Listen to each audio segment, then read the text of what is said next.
Minha querida e amada nação rubro-negra, o Klebs RN na área, meu parceiro. Para mais um vídeo aqui no canal. E o Flamengo vence o Mirassol por 2-1. E o Felipe Luiz, falou tudo na coletiva, que vocês vão assistir já já. Antes disso, gente, o jogo de hoje entre Flamengo e Mirassol não teve transmissão por TV aberta. Quarta-feira tem Flamengo e Inter, oitavas finais da Libertadores da América. Você vai perder? Vai não, né? A minha amiga Paula, gente, tem a melhor plataforma de streaming no momento. São mais de 500 canais abertos e fechados. Netflix, Canal Combate, UFC, ESPN, Fox Sports, Canal Dazn, All Star+, canais adultos, canais infantis, canais religiosos e muito mais. A plataforma de streaming da Paula, gente, serve tanto para o seu celular como tablet, notebook, computador, TV Box e TV Smart. E também todos os jogos do Mengão na temporada. Você quer falar com a Paula? Então eu vou deixar o link do WhatsApp dela no primeiro comentário fixado. Ontem vocês comentam os vídeos, gente, aqui na parte de comentários, primeiro comentário é o meu. Aí tem um link aí azul. Só clicar no link e adquirir a melhor plataforma de streaming no momento, tá? Fica agora com a coletiva completa do Felipe Luiz. Tamo junto. Boa noite, Thiago Lima do GE, parabéns, feliz aniversário. Felipe, queria que você avaliasse essa partida e também o time voltou a criar, né, mas também sofreu alguns sustos ali. O Mirassol acho que pode ser um dos poucos times que não veio se defender no Maracanã, né? O que isso influenciou no jogo? Eu queria fazer uma segunda perguntinha de uma outra pauta da TV está fazendo, já projetando quarta-feira. Flamengo e Inter é um confronto muito equilibrado, são 39 vitórias do Inter e 38 do Flamengo na história. A que você atribui esse equilíbrio tão grande no confronto? Obrigado. Boa noite. 40 anos. Chegou. Bom, primeiro dizer que... Eu já me esqueci da primeira pergunta, tá vendo? Tá. Ok. Boa. Primeiro, Mirassol. Time muito bem treinado, muito bem organizado, nos criou muitas dificuldades para pressionar. É verdade que eu, como treinador, esperava outra não escalação, senão outra formação na hora para pressionar, mas os jogadores tentaram se ajustar no meio do primeiro tempo e mesmo assim eles encontravam soluções para as nossas pressões. Isso é porque tudo é muito bem treinado, então eles identificam muito bem essas soluções, os espaços que encontrar, na qual nos gerou muita dificuldade para pressionar.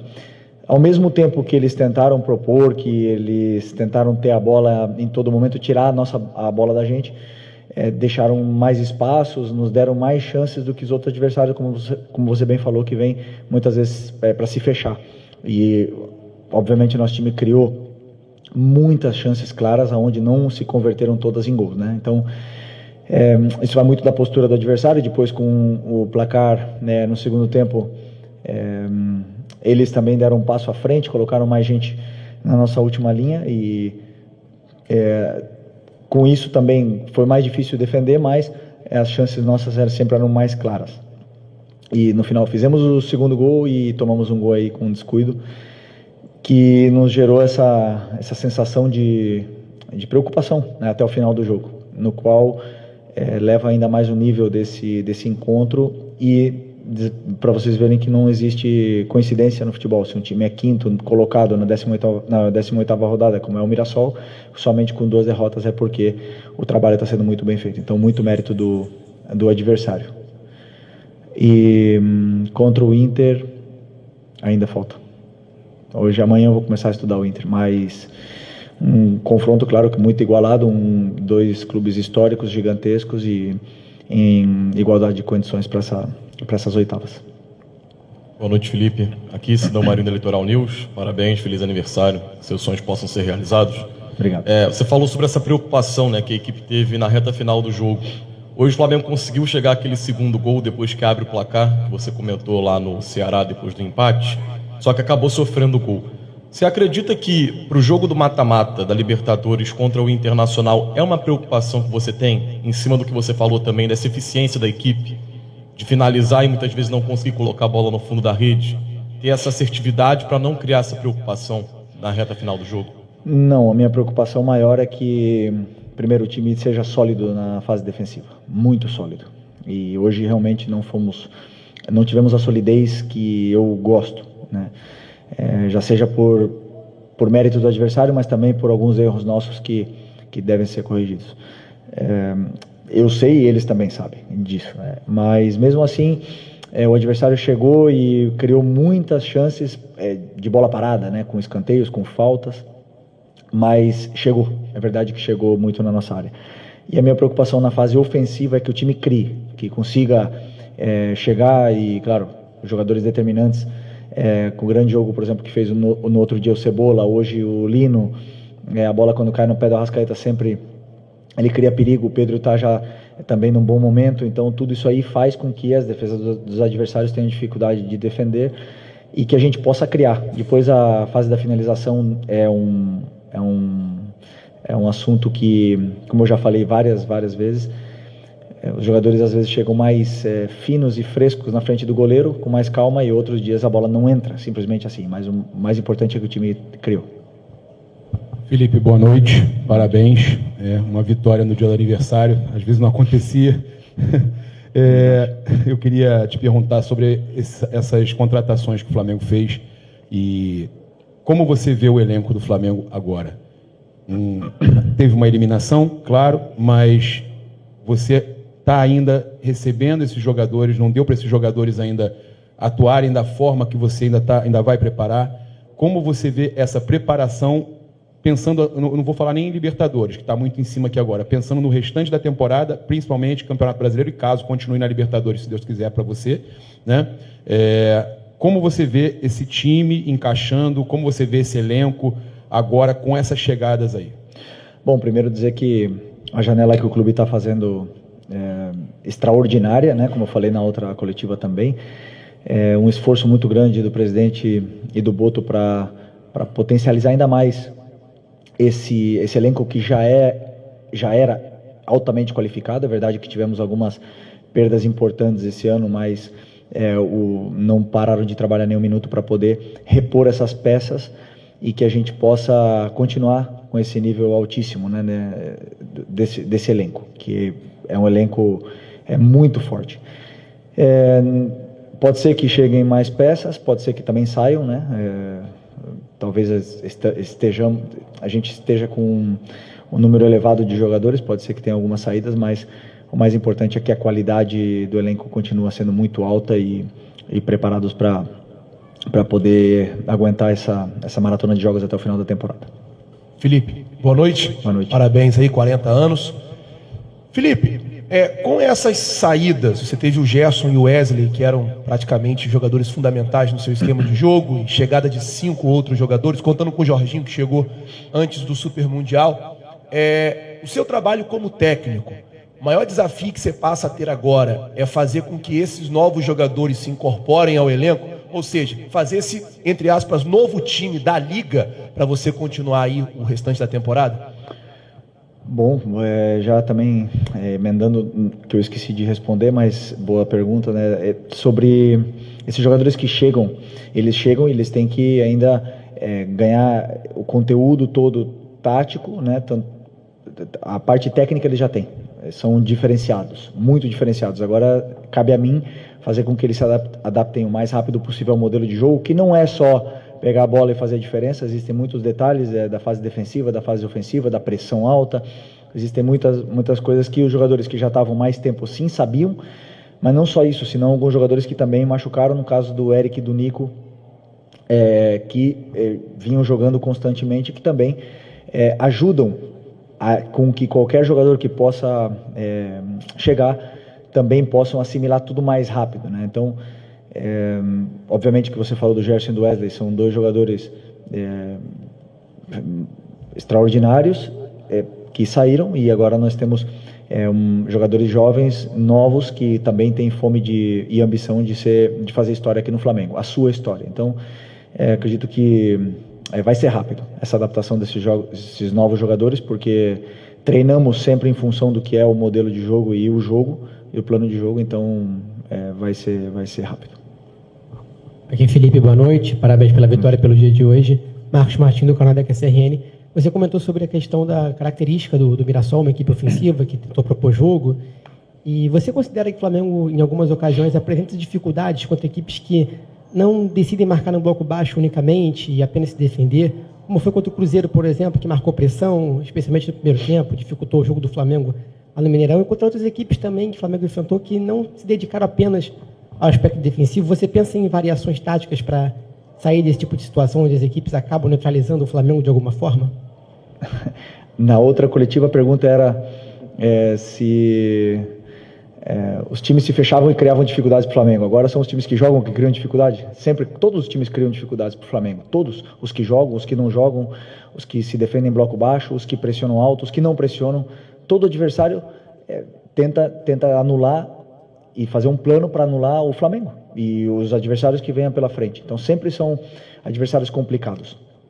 E o Mirassol tem, como eu falei, um trabalho muito bem organizado, onde eles sim tentaram propor e tentaram sair da nossa pressão e conseguiram muitas vezes com êxito, também não todas, porque nós também roubamos bolas e criamos chances de gol a partir da perda da bola deles, mas é um adversário que teve muito mérito no que é o seu plano de jogo, que não é igual, nem um pouco parecido com o que foi o Cruzeiro no Mineirão, nem um pouco, mas um trabalho muito diferente. A forma que o Mirassol e o trabalho que desempenhou aqui dentro do Maracanã, talvez, posso estar enganado, posso não estar lembrando, foi a equipe que melhor jogou contra o Flamengo no Maracanã durante esse ano, na qual tenho que dar parabéns para o treinador. Estou feliz por causa que ganhamos o jogo, mas tenho que reconhecer que eles foram muito bem no jogo e foi um jogo igualado, na qual nós fomos mais determinantes nas áreas. Felipe, Raíssa Simplício da Gol Brasil e da revista Placar, parabéns, feliz aniversário para você. Obrigado. Eu queria te perguntar sobre o Saul, acabou não entrando em campo hoje, mas você falava do Gerson, até você falava, vocês enxergam o Gerson de um jeito, mas eu gosto de colocar ele para jogar de outro jeito, e eu queria entender de você como é que você enxerga o Saul nesse time. Sei que ele ainda está pegando ritmo, se adaptando, mas se você vê ele jogando mais como segundo volante ou jogando mais como meia ali pela direita, enfim. E se me permite rapidinho, o Vinha e o Juninho Michael ficaram de fora da lista dos relacionados. Você acabou de falar essa questão do elenco, né, que está com bastante jogadores. Eu queria entender como é que foi o seu critério para decidir, por exemplo, deixá-los de fora hoje. Qual foi a primeira? O Saul, desculpa. Sim, já lembrei. O Saul é um jogador que é polivalente, ele joga em todas as partes do meio campo, já jogou de lateral, já jogou de zagueiro, já jogou até de atacante, mas hoje pelas necessidades que a equipe apresenta, pela composição do elenco, eu vejo ele como para essa posição que estava o Gerson, agora está jogando o Plata e o Luiz Araújo e o Matheus Gonçalves. Eu vejo ele para essa posição, já falei com ele antes de ele vir para cá, que era a posição que ele jogava no Atlético de Madrid nos anos onde ele melhor rendeu. É verdade que nos últimos anos ele vinha jogando de volante, mas eu acredito que ele tem muito para oferecer nessa posição. Ele chega bem na área, ele é um jogador determinante na frente, faz a diferença, mas com certeza hoje era uma das opções minhas pro banco na parte na substituição de um dos dois volantes se precisasse, né? Claro que ele não tem, como eu falei, o mesmo conteúdo ainda, são vários detalhes da fase defensiva, são vários detalhes também na fase de construção, que ele vinha treinando mais na frente, então tentei segurar um pouco essa substituição hoje dos dois, e também do Vitor Hugo, que estava no banco como opção de volante. E sobre as escolhas, eu formato o banco em função do que o jogo pede, em função do que a equipe precisa.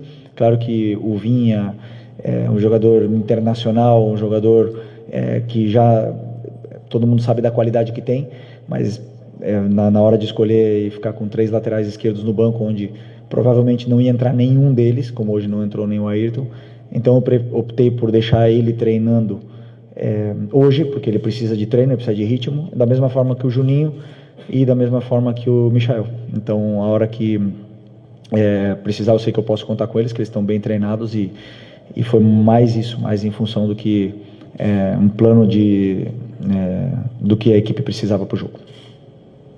Aqui. Boa noite, Felipe. Léo José do Coluna do Fla. Na quarta-feira, depois da eliminação em BH, você disse que minimizava um pouco algumas críticas mais ácidas do pessoal da internet, só que valorizando mais as críticas do estádio, das arquibancadas. Hoje, antes do jogo começar, uma grande parte da torcida começou a gritar que o Campeonato Brasileiro é obrigação, junto com a Libertadores. E já levando em consideração esse seu pensamento, você também acredita que o Campeonato Brasileiro agora é uma competição que o Flamengo pretende, que o Flamengo precisa tratar como obrigação, chegar até a última rodada disputando o título? Primeiro que naquela minha resposta, eu generalizei muito o que é a situação da internet e claro que me expressei mal, né? Mas acho que a maioria de vocês entendeu o que eu quis dizer naquele momento e até alguns de vocês até me defenderam em função disso, né? Claro que o que eu quis dizer é que as redes sociais elas perdem muitas vezes o controle e se você ficar se guiando por isso, você fica louco e você perde a noção, né? Até mesmo muitas pessoas têm problemas mentais por estar lendo comentário do que outros pensam. Então eu quis dizer isso, o que é exagerado que é e o extremista que é muitas vezes são as redes sociais. O que não quer dizer que sejam ruins. As redes sociais vêm para ajudar o mundo e vêm para melhorar, mas realmente nós que estamos sempre colocando a cara, se você seguir isso aí, você passa mal, né? Então, o que você falou sobre a torcida, tem todo o direito do mundo de fazer tudo o que quiser. Aliás, desde que eu cheguei aqui, o dia que eu botei o pé no Rio de Janeiro, estava tendo um protesto contra a equipe que tinha perdido contra o Emelec na Libertadores, estava num momento difícil e eu sabia onde eu estava vindo. Conheço o Flamengo durante toda a minha vida e vivi o Flamengo nos últimos 6 anos e não existe outro caminho senão a cobrança do torcedor aqui. Aqui sempre foi assim e sempre vai ser. Nunca iremos nem devemos mudar o que é a essência do torcedor do Flamengo, que sempre quer o melhor para o clube. E claro que eles exigem. E eu volto a repetir o que eu falei na última coletiva. Nós temos a obrigação de dar nossa vida pelo Flamengo. Enquanto nós estamos aqui dentro, nós temos a obrigação de fazer tudo, de que o Flamengo seja prioridade na nossa vida antes que a família. Essa é a nossa obrigação. O resultado a gente não controla, mas que nós queremos ganhar, com certeza queremos ganhar. E vamos em busca disso. Felipe, Vitor Nicolau, do canal Falso 9. Você classifica o seu modelo de jogo como um jogo de progressão. E a gente viu o Flamengo construir essa liderança do Campeonato Brasileiro, hoje coroada com o troféu do primeiro turno, simbólico, a partir de um time que tinha no Arrascaeta muitas vezes o homem mais avançado, com muita liberdade, com muito espaço e sempre com alguém para induzir espaços para que ele pudesse atacar. Você falou do Pedro agora melhorando tecnicamente, realmente ele vem de bons jogos tecnicamente, e hoje você colocou os dois juntos, com os pontas de força que chegaram, né? O Samuel Lino fez um grande jogo. Só que, na minha impressão, queria validar a sua também, o Flamengo não conseguiu, em algum momento, ter a sua organização ofensiva gerando tantas chances de gol, como gerou na quarta-feira, a organização ofensiva gerando muitas chances de gol, como a tua organização ofensiva normalmente gera muitas chances de gol. Hoje, você teve as transições muito bem, mas a organização ofensiva, na minha opinião, você teve em vários momentos o Arrascaeta e o Pedro ali sem conseguir, o Arrascaeta sem conseguir os espaços que normalmente ele consegue quando está sem o Pedro, e depois, sem o Pedro, o Arrascaeta cresce de produção. Na fase defensiva também, né, você acabou tendo a saída de bola do Mirassol, superando muitas vezes a tua marcação alta com esses dois. Você acha que em algum momento, em meio de temporada, você vai conseguir coordenar para que o time seja a lá Flamengo, dominante, fazendo o jogo de progressão com esses dois juntos? Vitor, gosto de você. Te conheço. Sabe muito de futebol. Primeira vez, né? Tu vem aqui, né? Bem-vindo. Bom, boa pergunta. Sobre o Pedro e a Arrasca, é o seguinte, eu acredito que eles podem jogar juntos, claro que podem. Hoje eu vi muitas coisas boas na fase ofensiva. Aliás, eu vi muita facilidade na fase ofensiva para a gente chegar. Chegávamos com muita facilidade por fora, principalmente, porque o Mirassol é um time que se compacta muito e bloqueia muito o meio. Então, o Arrascaeta, muitas das vezes, ele perde a posição dele porque ele quer participar do jogo, né? Às vezes ele, ficando mais parado, ele fica melhor posicionado, mas ele teve uma associação muito boa junto com o Lino naquele lado esquerdo e também com o Pedro. Eles se encontraram algumas vezes, principalmente na fase da pressão alta do Mirassol. Mas, como eu falei, como existia uma certa facilidade em chegar até a área do Mirassol, nosso time estava sendo extremamente vertical. E isso parte a equipe. Então, a gente, ao mesmo tempo que criava chances, que a gente chegava na área, que criava chances claras e não fazia, também perdíamos a bola. O goleiro tinha uma reposição rápida. O Pedro e o Arrascaeta, que são dois jogadores que precisam dessa organização ofensiva que você fala, uma fase mais de estabilidade, não tinha que correr para trás e acaba se desestruturando um pouco o que é a equipe, a fase defensiva, e o jogo começa a ficar partido. Eu não gosto de jogo partido, só que o adversário deixa os espaços que deixa, e eu não posso falar não vai por aquele espaço que ele está deixando, ou não ataca, não vai para frente. Eu tenho que deixar ele atacar. Por isso que eu chamo o jogo de progressão, porque eu quero que eles sempre progridam a jogada, que eles vá para frente, que sejam verticais o máximo possível. Mas hoje eu gostaria que eles fossem um pouco menos, né, para a gente poder ter essa estabilidade, para o Pedro e o Arrasca poder descansar, para eles poderem pressionar juntos e a gente poder recuperar juntos. Mas na fase defensiva de hoje, a culpa foi do treinador. A pressão que eu propus para a equipe não deu certo e não foi culpa do Arrascaeta e do Pedro. Se tivesse sido do jeito que eu pensava, provavelmente teria funcionado melhor, mas como não foi, e depois eu vi que a gente já estava sofrendo, precisávamos mais de perna para poder correr, optei por tirar o Pedro e botar o Luiz Araújo, e aí o time já fica mais consistente com esses jogadores que aguentam fazer 70 metros, e não deixamos de sofrer mais. Eu senti que o time já ficou um pouco mais consistente. Okay? Oi, Felipe, feliz aniversário, bem-vindo ao Isenta, e queria saber de você o seguinte: o Flamengo chegou hoje aos 40 pontos no campeonato, tá? De 54 que ele disputou. Isso dá uma média ali de 74% de aproveitamento na competição. Independentemente do jogo que falta, que é contra o Sport lá em Recife, o Flamengo já, como disse o colega aqui, simbolicamente ele fechou o turno na frente. O que numa competição de pontos corridos, historicamente, o time, quando fecha o turno na frente, ou ele bate campeão, a maioria das vezes, ou ele disputa, normalmente, o título mesmo não sendo campeão.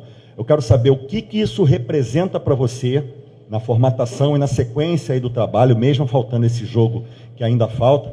E só um detalhezinho em relação já ao jogo contra o Inter. Como é que está o Nico de la Cruz? Ele estará à disposição, pode estar à disposição para quarta-feira?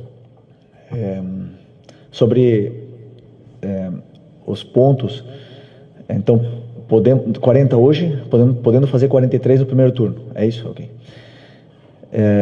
São bons números, claro que poderiam ter sido melhores, mas também poderiam ter sido piores. Para mim, não significam nada, a não ser que temos que ganhar o próximo, e vai ser contra o Inter, né? Então vai ser difícil, vai ser fora de casa, e nós temos que tentar ser o mais consistentes possível daqui até o final.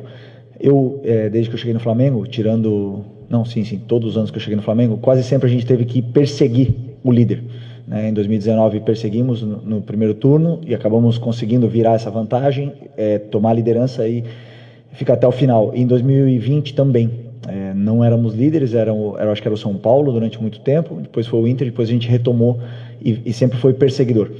Eu acredito que para ganhar um campeonato nacional, um campeonato de formato de liga, você tem que primeiro começar bem, porque depois fica muito difícil você não poder ceder pontos em nenhum momento, e ser o mais consistente possível nesses jogos, porque assim, jogar contra o Palmeiras fora tudo pode acontecer, mas nesses jogos que são teoricamente os jogos onde você tem que ganhar, você não pode falhar, né? Porque os adversários não vão falhar, mesmo que no Brasil não tem lógica,